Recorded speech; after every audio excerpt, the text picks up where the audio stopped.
morning everyone. We are going to discuss about the compound interest.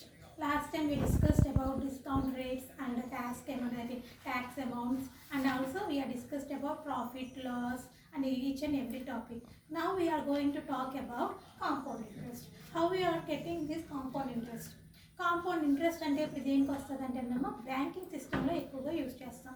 When you are getting a lending any money or borrowing a money from another lender, then you are getting we have to pay back with the interest. So we are going to take it as a 100 rupees. We are taking 100 rupees from the lender. So but we are going to buy after 1 year. I am going to pay him, that is 120 rupees. Why I am paying for 120 rupees back means 20 rupees interest. For 100 rupees I am giving that 20 rupees interest back to him. How we are going to calculate the interest rates and each and everything. ఇప్పుడు ఏంటంటే నాకు compound interest అనేది వచ్చినప్పటికీ banking సిస్టమ్స్కి మనం transaction చేసేటప్పుడు బాగా use అవుతుంది. So ఇప్పుడు దీంట్లో ఏంటంటే మనం ఎవరి దగ్గరైనా అప్పు తీసుకుంటే కనుక ఒక 100 రూపీస్ నేను తీసుకున్నాను అనుకోండి, ఒక 1 month తర్వాత నేను వెళ్ళి ఎలా ఇస్తున్నానంటే 120 రూపీస్ ఇస్తున్నాను. ఎందుకు 120 రూపీస్ తిరిగి ఇస్తున్నాను అని అంటే 20 రూపీస్ నేను ఇంట్రెస్ట్ వేసి ఇస్తున్నాను అనమాట ఈ 100 రూపీస్ని. సో ఇప్పుడు ఇక్కడ ఇంట్రెస్ట్ రేట్ ఎంత, ఇంట్రెస్ట్ని ఎలాగ మనం క్యాలిక్యులేట్ చేస్తాము, అసలు ఏమి ఇప్పుడు 3 years తర్వాత ఎంత పే చేయాల్సి వస్తుంది, వీటి మీద ఈ బ్యాంకింగ్ సిస్టమ్ ట్రాన్సాక్షన్స్ అన్నీ కూడా ఏ ఫార్ములాస్ బేస్ మీద రియాక్ట్ అవుతాయి, ఏమవుతాయి అనేది ఈ టాపిక్లో చూస్తామన్నమాట. So here we call as simple ఇంట్రెస్ట్కి కాంపౌండ్ ఇంట్రెస్ట్కి మనకు కొంచెం డిఫరెన్స్ ఉందమ్మా, లైట్ డిఫరెన్స్.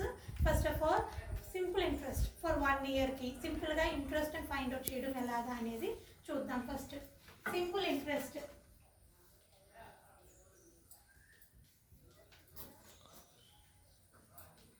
సింపుల్ ఇంట్రెస్ట్కి ఫార్ములా ఏంటంటే పీటీఆర్ బై 100. పీటీఆర్ అని అంటే principal into time into rate by 100. దీన్నే మనం ఫార్మాలిటీగా ఏమని రాస్తామంటే పీటీఆర్ బై 100 అని రాస్తాం. పీటీఆర్ బై 100 అని రాస్తాం. దీంట్లో కూడా మనకి గుర్తుంచుకోవాల్సిన విధానం ఏంటి అని అంటే time should be in years. Time should be in years.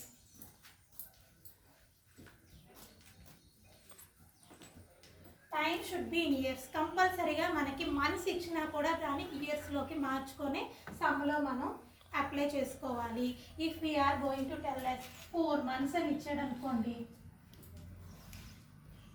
Example 4 monthsకి మనకి వడ్డీ రేట్ అని అన్నప్పటికీ 4 monthsని కూడా we're going to converted into 12 ఇయర్స్లోకి మార్చాలి. How to convert months to years అని అంటే nothing but 4 months by total months ఇన్నమ్మా 12 months కాబట్టి దీన్ని 4/12 years అని మనం రాసుకోవాలి. సమ్ములో రాసినప్పుడు మనం ఏంటంటే మంత్స్ని ఇయర్స్ కింద మార్చేటప్పుడు ఏమి రాస్తామంటే టోటల్ మంత్స్ని రాసుకోవాలి. ఇప్పుడు 4 months అంటే 4/12.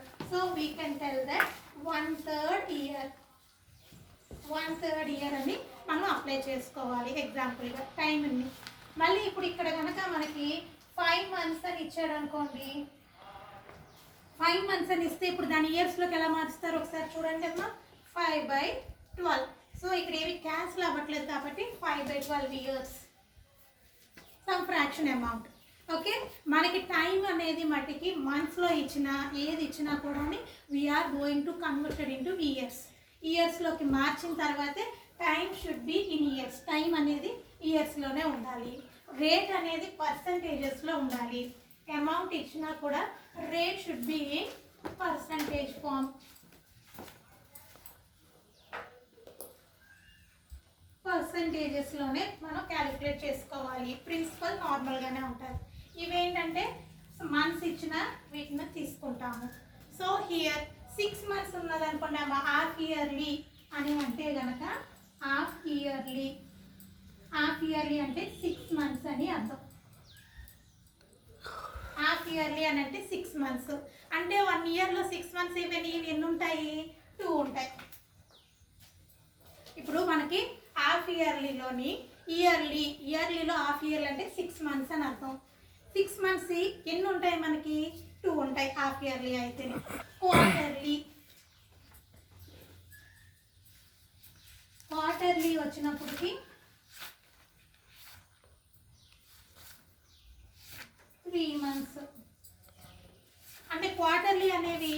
ఎన్ని ఉంటాయి 12 monthsలోని అని అంటే కనుక 4 ఉంటాయి. Okay, so whenever we see half yearly అన్నప్పటికీ ఒక్కొక్కసారి మనం 2 అని వాడతాం. 2 అని ఎందుకు వాడతాము అని అంటే కనుక 6 months అర్థం. 6 months అనేవి ఇయర్లో ఎన్ని ఉంటాయి 2 times ఉంటాయి కాబట్టి 6 months కలిపితే ఎంతమ్మా 12 years. అదే కనుక 3 months అంటే 3 + 3 + 4 times కలిపామనుకోండి 3 + 3 + 3 + 3 ఎన్ని అవుతుంది 12 అవుతుంది. అప్పుడు 1 year అని అర్థం. 1 year is equal to we know that 1 year is equal to 12 months. So 1 year is equal to 12 months బేస్ చేసుకొని టైము మనకి ఒక్కొక్క సమ్లో ఒక్కొక్క రకంగా ఇస్తూ ఉంటాడు. మంత్స్లో ఇచ్చిన ఇయర్స్లో మార్చాలి. ఒక్కొక్కసారి హాఫ్ ఇయర్లీ అని ఇస్తాడు. హాఫ్ ఇయర్లీ అనగానే అసలు టైం ఇవ్వలేదు కదా మేడం అని అనుకుంటాం. టైం ఇచ్చినట్టే. ఏమి ఇచ్చినట్టు అప్పుడు అది 6 months ఇచ్చినట్టు. Time is equal to 6 months అని అప్లై చేసుకుంటాము. ఒక్కొక్కసారి హాఫ్ ఇయర్లీ బదులు 2 అని కూడా యూజ్ చేసుకుంటాం ఫార్ములా బేస్ చేసుకొని. ఓకేనమ్మా. So simple interest is equal to PTR/100. Time should be in years. కంపల్సరీగా ఇయర్స్లోనే ఉండాలి. రేట్ అనేది పర్సంటేజెస్లో ఉండాలి. సో టోటల్ అమౌంట్ అని అడిగితే కనుక amount is equal to principal plus interest. దీన్నే మనం P+I అని రాసుకుంటాము. A is equal to P+I. మీకు ఇక్కడ వర్డింగ్స్లో రాస్తున్నాం తప్పించి మన ఫార్ములాస్ రాసేటప్పుడు ఎలా రాస్తామంటేనమ్మా simple interest I is equal to PTR/100. P means principal, T means time, R means rate. So amount is equal to P+I principal plus interest. ఇప్పుడు ఒకవేళ అమౌంట్ ప్రిన్సిపల్ ఇచ్చాడు మనకి, I కావాలంటే ఏం రాసుకుంటామా? I కావాలంటే A - P అని కూడా రాసుకోవచ్చు. ఈ ఫార్ములా నుంచి మనకి అమౌంట్ ప్రిన్సిపల్ ఇచ్చారనుకోండి, ఇంట్రెస్ట్ ఫైండ్ అవుట్ చేయమంటున్నారు. ఇంట్రెస్ట్ ఫైండ్ అవుట్ చేయమంటే ఏంటి? ఈ ఫార్ములా నుంచి ఈ P అనేది ఇటు పక్క వస్తే ఏమవుతుంది A - P అని కూడా ఫార్ములాని యూజ్ చేసుకుంటాము. Okay,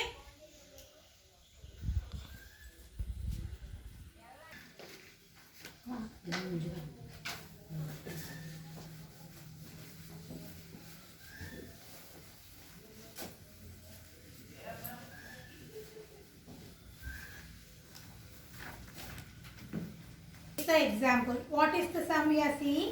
A sum of 2,500 rupees borrowed at the rate of 12% per annum for 3 years. Find the simple interest and the amount paid after 3 years. Amount paid after 3 years. ఇక్కడ ఏమని అడుగుతాడంటేనమ్మా 2,500 రూపీస్ని మనం నార్మల్గా ఒకరి దగ్గర borrowing తీసుకున్నాము, అప్పు తీసుకున్నాము. ఎంత పర్సెంటేజ్ తీసుకున్నామంట? 12% ఆఫ్ తీసుకొని రేట్ ఆఫ్ ఇంట్రెస్ట్కి తీసుకున్నాము. ఎన్ని ఇయర్స్లో పే చేస్తామన్నామంట? 3 yearsకి పే చేస్తామని అన్నాం. సో ఇప్పుడు 3 years తర్వాత ఇంట్రెస్ట్ రేట్ ఎంత పడుతుంది, 3 years తర్వాత మనం ఎంత తిరిగి ఇవ్వాల్సి వస్తుంది అనేది ఇప్పుడు మనం క్యాలిక్యులేషన్ చేస్తాం. First given that so here how much amount we have taken? It is principal. మనం P అనే వాల్యూని ఏం తీసుకున్నామా, ఎంత అమౌంట్ తీసుకున్నాం మనం? 2,500 రూపీస్ని మనం బారో చేసుకున్నాము. సో రేట్ ఆఫ్ ఇంట్రెస్ట్ అంటే R వాల్యూ మనం ఎంత తీసుకున్నాము? 12%. సో R అనేది పర్సంటేజెస్లోనే ఉంటుంది. టైం వచ్చినప్పటికి ఎన్ని ఇయర్స్ కంట? 3 yearsకి. 3 yearsకి ఇంట్రెస్ట్ ఎంత పడింది అని అన్నారు? 3 years. సో ఇప్పుడు మనకి time should be in years. So ఇయర్స్లోనే ఉంది కాబట్టి కన్వర్షన్ అవసరం లేదు. So I is equal to PTR/100. So P value ఎంతమ్మా? 2,500 plus T value into 3 into 12/100. So 0 cancel, 0 cancel. So 25 into 36. 25 into 36 ఎంతమ్మా? 900. సో ఇప్పుడు మనకి 3 yearsకి ఇంట్రెస్ట్ రేట్ ఎంత పడిందంట? 900 రూపీస్ పడింది. సో 900 రూపీస్ పడింది. ఇప్పుడు 3 years అమౌంట్ని రిటర్న్ చేస్తున్నాము. అమౌంట్కి ఫార్ములా ఏంటి? అమౌంట్కి ఫార్ములా ఏంటమ్మా? P plus I. So P value ఎంత? Principal, the actual principal value 2500 plus I. How much interest we are going to pay? 900. So 900. If you are adding these two things, 0, 0, 14, 1, 3,400 rupees. 3,400 rupees. After 3 years మనం ఎంత pay చేస్తున్నామా? 3,400 rupees. Actual borrow ఎంత తీసుకున్నాము? 2,500 borrow చేస్తే మన how much we're paying after 3 years? 3,400 pay చేస్తున్నాం. అంటే ఎక్స్ట్రాగా మనం ఎంత పే చేస్తున్నాము అని అంటే 900 పే చేస్తున్నాం అనమాట. క్యాలిక్యులేషన్స్ ఇలా జరుగుతాయి. ఓకేనమ్మా? ఒక లెండింగ్ తీసుకున్నప్పుడు, బారోయింగ్ తీసుకున్నప్పుడు ఆ ఇంట్రెస్ట్ రేట్స్ అనేవి ఎలా క్యాలిక్యులేట్ చేస్తారంటే దీని బేసిస్ మీద మనం తీసుకోవాలి. Okay, will see the another formula also. So here is the another example, another formula. That means we are going to calculate amount directly. Amount డైరెక్ట్గా ఇప్పుడు మనం అమౌంట్ క్యాలిక్యులేట్ చేయాలంటే ఇంట్రెస్ట్ క్యాలిక్యులేట్ చేసి ప్రిన్సిపల్కి యాడ్ చేస్తున్నాం కదమ్మా. ఇప్పుడు అలా కాకుండా డైరెక్ట్గా అమౌంట్ని మనం క్యాలిక్యులేట్ చేయమంటే కనుక this is the formula P into 1 plus R by 100 into power T.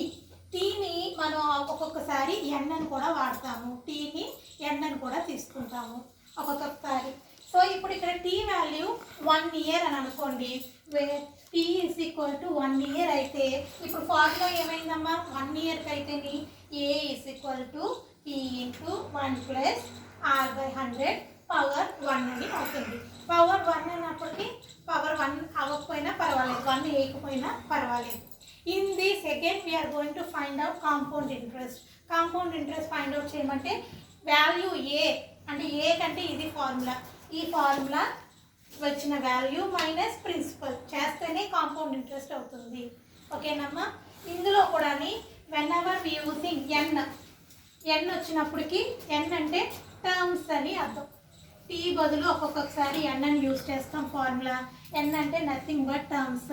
Terms వచ్చినప్పటికీ హాఫ్ ఇయర్లీకి ఎన్ వాల్యూ ఎంత యూజ్ చేస్తామంటే 2. ఎందుకంటే 6 months అనేవి 1 yearలో ఎన్ని ఉంటాయమ్మా? సో 2 ఉంటాయి కాబట్టి హాఫ్ ఇయర్లీ 2 అని రాస్తాం. సో ఇప్పుడు అలా కాకుండా టైం పీరియడ్ 3 years అని ఇచ్చాడు. టైం పీరియడ్ ఎంత ఇచ్చాడు? 3 years అని ఇచ్చాడు. దీంట్లోని మనకి హాఫ్ ఇయర్లీ ఫైండ్ అవుట్ చేయమంటున్నాడు. ఇప్పుడు ఎన్ వాల్యూ ఎన్ని టర్మ్స్ అవుతాయి అని అంటే ఎన్ వాల్యూ ఏమవుతుంది అని అంటే 3 yearsలో 6 months ఎన్ని ఉంటాయి? 3 yearsలో 6 months ఎన్ని ఉంటాయి? 1 yearకి 2 ఉంటే 3 yearsకి ఎన్ని ఉంటాయమ్మా? 3 into 2 6 ఉంటాయి. ఎన్ని హాఫ్ ఇయర్లీస్ ఉంటాయి? 6 ఉంటాయి. సో ఇప్పుడు ఎన్ వాల్యూ ఇక్కడ ఎంత వేస్తామంటే 6 వేస్తాం అనమాట. సమ్లో కనుక మనకి టైం పీరియడ్ ఇచ్చేసి హాఫ్ ఇయర్లీ మనం క్యాలిక్యులేట్ చేయమంటే కనుక అప్పుడు మనం ఇదే ఫార్ములాలోని టీ బదులు ఎన్ అని వేస్తాము. ఎన్ అంటే నథింగ్ బట్ టర్మ్స్. ఇప్పుడు 3 yearsలో హాఫ్ ఇయర్లీ ఎన్ని ఉన్నాయి అని అంటే ఎన్ వాల్యూ 6. ఇప్పుడు అదే కనుక T is equal to 1.5 year. T is equal to 1.5 year. So ఇప్పుడు హాఫ్ ఇయర్లీకి ఎన్ వాల్యూ ఏమవుతుంది? హాఫ్ ఇయర్లీలోని ఎన్ని ఉంటాయి? సో 1.5 yearలోని 1 yearకి 2 ఉంటాయి, హాఫ్ ఇయర్లీ 1 ఉంది. సో ఎప్పుడు ఎన్ని ఉంటాయమ్మా? ఎన్ వాల్యూ 3 terms అవుతాయి, 3 terms. ఓకే, సో టోటల్లీ ఇక్కడ ఎన్ని మంత్స్ ఉన్నాయంటేనమ్మా? So 12 months plus 6 months 8 months. 8 months by 6 months చేస్తే 3 terms కింద మనం తీసుకుంటాము. సో వాడు క్వశ్చన్లోని టైం ఇచ్చేస్తే కనుక టైం మట్టికి వాడు ఇస్తే హాఫ్ ఇయర్లీ అంటే మనం ఇక్కడ నెంబర్లు ఒక్కొక్కసారిగా మారిపోతూ ఉంటాయి. If they are not given anything, T అనే వాల్యూనే ఇవ్వకుండా హాఫ్ ఇయర్లీ అన్నప్పుడు ఎన్ వాల్యూ మనం 2 అని తీసుకొని చేస్తాము. ఓకేనమ్మా? ఇదేంటంటే conditions based on the problem we're getting N value అనేది చేంజ్ అయిపోతూ ఉంటుంది. కంపల్సరీగా ఎన్ ఇప్పుడు హాఫ్ ఇయర్లీ ఇచ్చాడు కదా 2 years అని మేడం అంటే కుదరదు. వాడు టైం ఇచ్చిన దాన్ని బట్టి ఎన్ వాల్యూ టర్మ్స్ని మనం క్యాలిక్యులేట్ చేసుకొని ఆ ఫార్ములాలో అప్లై చేసుకోవాలి. Okay, so the most basic form of directly to calculate the amount is equal to P into 1 plus R by 100 power T, or else T ప్లేస్లోని మనం N అనేది కూడా వాడతాము. ఎప్పుడు హాఫ్ ఇయర్లీ క్వార్టర్లీ ఇచ్చినప్పుడు N అంటే nothing but terms. Okay, now will see the examples.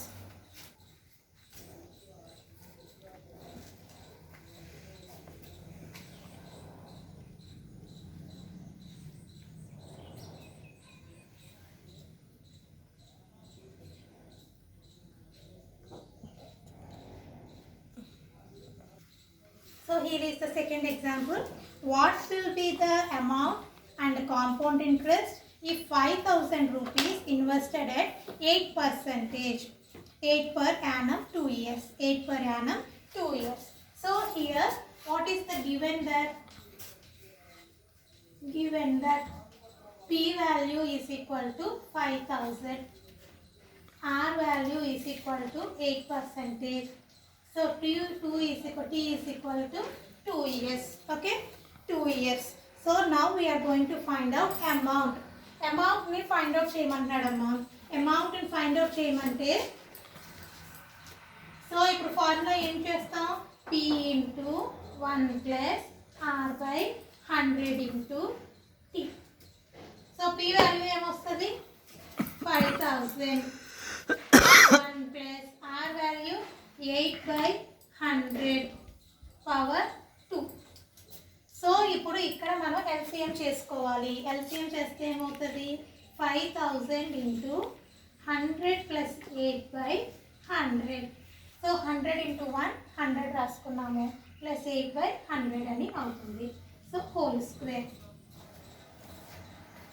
So 5,000 into 108 by 100 into whole square. So ఇప్పుడు మనం దీన్ని క్యాన్సిలేషన్ చేసుకోవాలి. 5,000 ఇంటూ 108 బై 100 హోల్ స్క్వేర్ అంటే ఏంటమ్మా, ఈ బ్రాకెట్లో ఉన్నదాన్ని 2 టైమ్స్ మనం మల్టిప్లై చేసుకోవాలి. So 108 by 100, 108 by 100. సో ఇక్కడ 0 0 2 zeros cancel, 1 0 cancel. So now we are going to multiply this whole thing. So 5 into 108 into 108.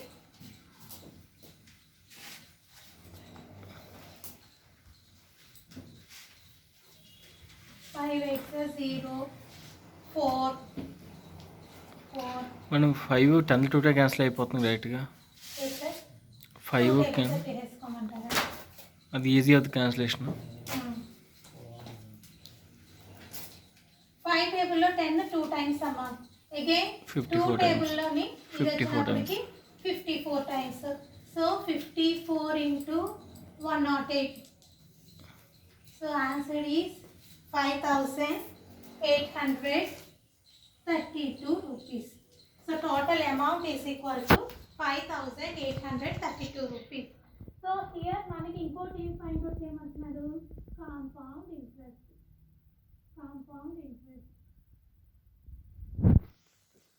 Compound interest is equal to A minus P. So 5,832 minus 5,000. So the answer is 832 rupees. 832 rupees. First ఇక్కడ ఏం చేస్తామంటేనమ్మా, given that question లో దాన్ని బట్టి P value, R value, T value. T is also called as R N. N అని కూడా తీసుకోవచ్చు. So amount is equal to P into 1 plus R by 100 power T. So 5,000 into 1 plus 8 by 100 whole square. LCM చేసాము, 100 plus 8 by 100. So 108 by 100 whole square. Whole square అంటే మనం 2 times మనం multiply చేసుకోవాలి. 2 times రాసుకున్నాం, zeros cancel చేసుకున్నాం. 5 టేబుల్లో 2 times, 2 టేబుల్లో 54 times. 54 into 108. So 54 into 108 చేస్తే 5,832 వచ్చింది. సో ఇప్పుడు this is the called as amount. ఇప్పుడు మనం ఇంకోటి కూడా ఫైండ్ అవుట్ చేయమన్నాడు, ఏంటమ్మా, compound interest. Compound interest is equal to A minus P. So A minus P. So 832 rupees minus చేస్తే. So these two values sum అర్థం చేసుకోండి ఒకసారి. క్యాలిక్యులేషన్స్ ఎల్సిఎం ఇంపార్టెంట్, క్యాలిక్యులేషన్ అనేది important. Compound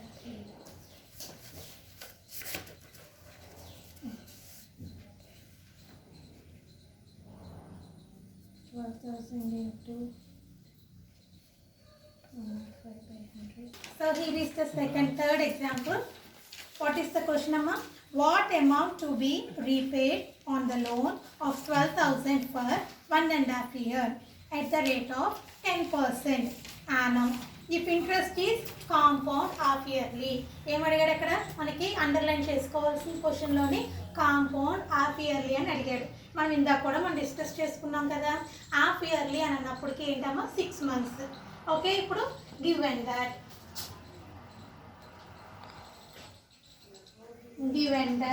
so how much loan we are going to take? మనం ఎంత తీసుకున్నామమ్మా 12,000. So P value 12,000 అయింది. So R value ఎంత rate of interest తీసుకున్నాము 10%. So 10. So here time period ఇచ్చేసాడు. టైం ఎంత ఇచ్చాడమ్మా 1.5 year ఇచ్చాడు. సో దీంట్లోని half yearly. So we have to calculate N value. Half yearly అని అన్నప్పటికి 1.5 year. 1.5 year అంటే ఇప్పుడు ఎన్నని రాసుకుంటామా 1 yearకి 12 months ఉంటాయి. 12 ప్లస్ హాఫ్ ఇయర్లీ అంటే 6 months. 6 months అన్నప్పటికి బై ఎన్ అంటే హాఫ్ ఇయర్లీ అన్నాడు కాబట్టి మనం ఏం చేయాలి బై 6 చేయాలి. So 18/6 totally 3. So 3 terms. మనం ఇంట్రెస్ట్ అనేది ఎన్ని మంత్స్కి ఫైండ్ అవుట్, ఎన్ని టర్మ్స్ కింద ఫైండ్ అవుట్ పే చేస్తున్నాం 3 terms కింద తీసుకుంటున్నాము. సో ఇక్కడ కాంపౌండ్ హాఫ్ ఇయర్లీ అన్నాడు అని అంటే ఇయర్స్ని మంత్స్ కింద మార్చుకున్నాను. సో హాఫ్ ఇయర్లీ అంటే బై 6 చేయాలి. సో మనకి 3 terms అనేది వచ్చింది. సో ఇప్పుడు మనం ఫైండ్ అవుట్ చేయాల్సింది అమౌంట్. అమౌంట్కి ఫార్ములా ఏంటమ్మా same thing P into 1 plus R by 100 into, here I am using N. In this problem we are going to use the formula N. So P value ఎంతమ్మా 12,000. 1 plus R value వచ్చినప్పటికి 10. So ఇక్కడ half yearly అని అన్నప్పుడమ్మా rate of interest ఇది per annum. Yanam అని అంటే year కాబట్టి అంటే 1 yearకి per year అన్నాడు కాబట్టి ఇప్పుడు హాఫ్ ఇయర్లీ అంటే ఏమవుతుందమ్మా హాఫ్ అని వచ్చినప్పటికి 10/2. సో 5% అవుతుంది. ఆర్ వాల్యూ కూడా మనకి చేంజ్ అవుతుంది. సో ఇక్కడ హాఫ్ ఇయర్లీ అన్నప్పటికీ రేట్ ఆఫ్ ఇంట్రెస్ట్ని కూడా మార్చాలి, దీన్ని కూడా మార్చాలి, టైంని కూడా ఎన్ కూడా మనం సెపరేట్గా క్యాలిక్యులేట్ చేసుకోవాలి. సో ఆర్ వాల్యూ వచ్చినప్పటికి 5 అవుతుంది. So here R is equal to 5. N value వచ్చినప్పటికి 3. సో 12,000 ఇంటూ 100 ఎల్సిఎం చేస్తే ఇప్పుడు 100 plus 5/100 whole cube. So 12,000 into 105/100 whole cube. So ఇప్పుడు మనకి 3 times. ఇక్కడ పవర్ 3 ఉంటే ఎన్ని టైమ్స్ రాసుకోవాలమ్మా 12,000 ఇంటూ 105/100 105/100 105/100. సో ఇప్పుడు మనకి 25 5 టేబుల్లో చూసుకుందాం. 5 టేబుల్లో చూస్తే కనుక 5 టేబుల్లో ఇదెంతమ్మా 21 times. సో 100 వచ్చినప్పటికి 20 times. సో హియర్ ఆల్సో మనకి ఇక్కడ ఎంత 21 times 20 times 21 times 20 times. So ఇక్కడ కూడా మనం ఏంటి 3 zeros ఉన్నాయి కాబట్టి 3 zeros cancel. So 2 6 sir 2 3 sir 2 3 sir. ఇంకేమైనా క్యాన్సిల్ అవుతాయా? క్యాన్సిల్ అవ్వవు. సో మనం ఇప్పుడు క్యాలిక్యులేట్ చేసుకోవాలి. 3 into 21 into 21 into 21/2. So we got the answer.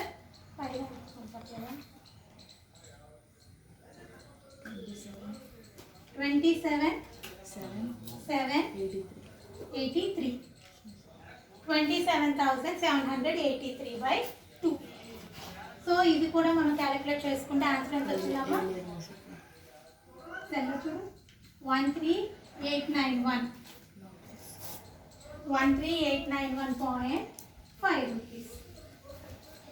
So first ఏం జరుగుతుందంటమ్మా, ఇక్కడ అన్ని 5 టేబుల్లో క్యాన్సిల్ చేసుకున్నాము, తర్వాత జీరోస్ క్యాన్సిల్ చేసుకున్నాము, 2 టేబుల్లో క్యాన్సిల్ చేసుకున్నాము. మనకి రిమైనింగ్ మిగిలింది ఏంటంటే 3 × 21 × 21 × 21. ఇది క్యాలిక్యులేట్ చేస్తే 27,783/2 చేసుకుంటే మనకు వచ్చిన ఆన్సర్ అమ్మ 13891.5 రూపీస్. ఇది టోటల్ అమౌంట్ ఫర్ 3 ఫ్రెండ్స్కి మనకి తీసుకున్నది. సో ఇప్పుడు దీంట్లోంచి మనకి కాంపౌండ్ ఇంట్రెస్ట్ ఫైండ్ అవుట్ చేయాలి అని అంటే కనుక ఫార్ములా ఏంటి? A - P. అమౌంట్ వచ్చి 1,300,809. 13,000 - 0.5 - 12,000.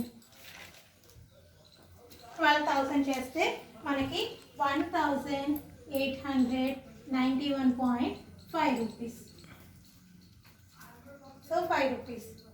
సో ఇప్పుడు మనకి సేమ్ వాల్యూ, కానీ ఇక్కడ హాఫ్ ఇయర్లీ అని ఇచ్చినప్పుడు టూ థింగ్స్ మనం క్యాలిక్యులేట్ చేసుకోవాలి. ఒకటి రేట్ ఆఫ్ ఇంట్రెస్ట్, ఇది పెర్ ఇయర్ 10% అన్నాడు కాబట్టి మనకి హాఫ్ ఇయర్లీకి ఏమవుతుందమ్మా 5% కింద మారుతుంది, రేట్ ఆఫ్ ఇంట్రెస్ట్ మారుతుంది.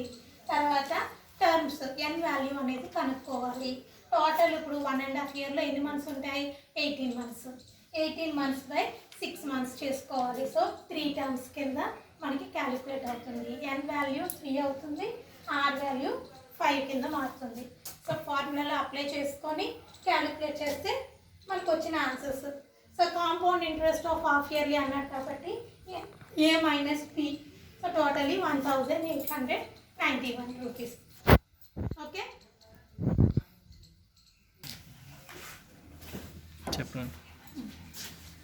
సో హీర్ ఇస్ హోంవర్క్ అమ్మ. ఫస్ట్ ఇది వచ్చినప్పటికీ సింపుల్ ఇంట్రెస్ట్ ఒకటి ఫైండ్ అవుట్ చేస్తే చాలు.